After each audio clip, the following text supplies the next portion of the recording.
Now the paste is all in here. We've got chilli, garlic, ginger, coriander, ground turmeric, what else?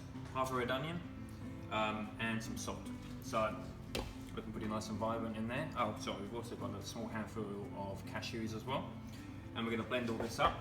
Whilst this is getting blended, I'm preheating my steam combination to 225 on combi mode on fan plus with 0% moisture.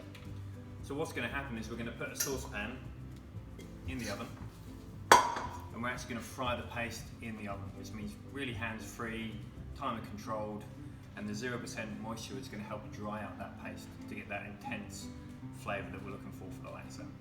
Right, let's get on the blend. We've got the paste. It's come up in this beautiful green yellowy colour. And whilst that was getting blended, my oven's up to temperature and I've placed an oven-proof stainless steel saucepan in there. We've got it hot, just like you would if you were putting it on a stove. Now be careful as it comes out, it will be hot. Put it down on a safe area and we're going to add a little bit of vegetable oil. It's about a tablespoon. That's so nice and hot. And we're going to put the paste straight in. And then we'll put this back in the oven for 20 minutes. And this will fry. You may want to give it a stir halfway through that time at 10 minutes. Okay, let's get that in there. Lovely.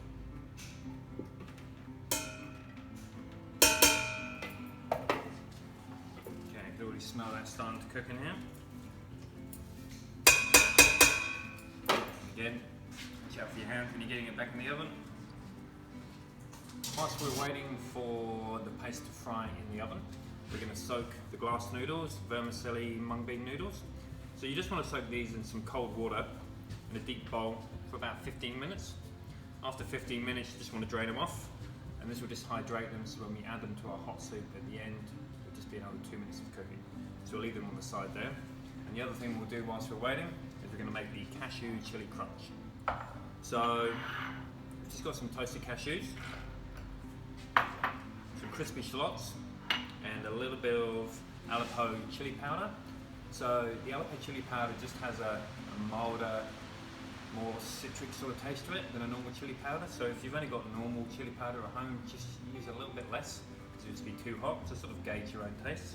And the cashews, we're just going to chop up a little, and we're going to add a little bit of flaky salt, and we've got some crispy shallots as well.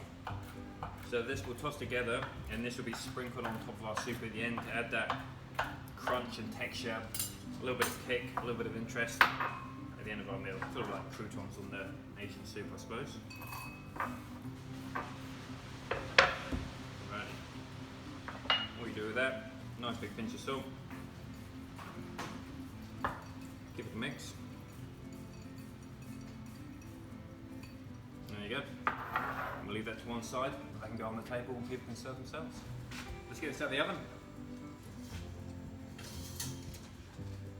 Right.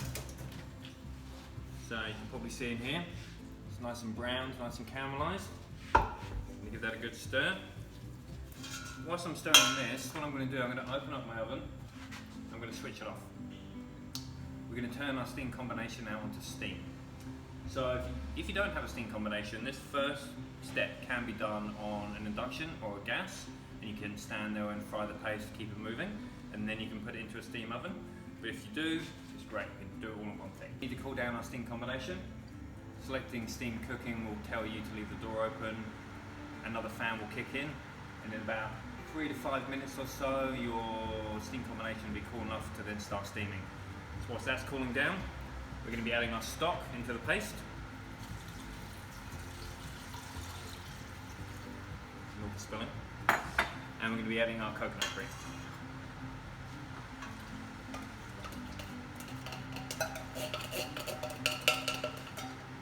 Okay. We'll give that a good stir around. And when the oven's cooled down, we're going to put this in for 20 minutes on 100% steam. And we'll cook it out. Let's get this out of the oven.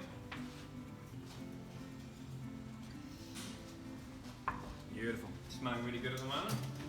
All we need to do now is add all the bits and pieces you want to finish the dish with. So I've got my noodles that have been soaked for 15 minutes in cold water. They're going to go in. Some chopped up firm tofu and some baby spinach. Again, if you want to have some meat in there, this is where you can put in some thinly sliced chicken. You can put in other green vegetables as well, so feel free to adapt it to whatever you need. Stir that around a little bit, and we're going to put this back in the steamer for just 3 more minutes. Now this is a vegan laksa as well, so feel free at the end, if you're not a vegan, if you wanted to add some fish sauce or shrimp paste in the base as well. But this is what I normally make for my vegan friends, so we'll keep it that way. Alright, let's get this onto the board. Have a little try. So this is where you'd add any more soy sauce or fish sauce if you wanted, or chilli. It's also a great time to add a little squeeze of lime. I'm going to serve some more lime with it as well. Okay, all you need to do is to serve and to dress it up.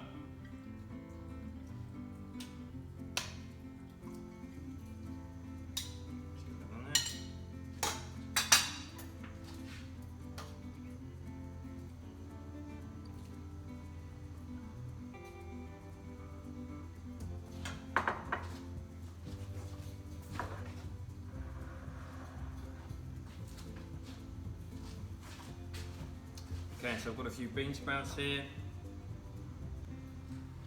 the spring onions, this cashew, shallot, chili crunch, and then just a little bit of reserved coriander, some fresh coriander on at the end. And there you go. So that's your laksa, all made in a steam combination. Pretty hands off, pretty easy. Hope you enjoyed it. If you do, add some likes below and some comments. Enjoy your dinner.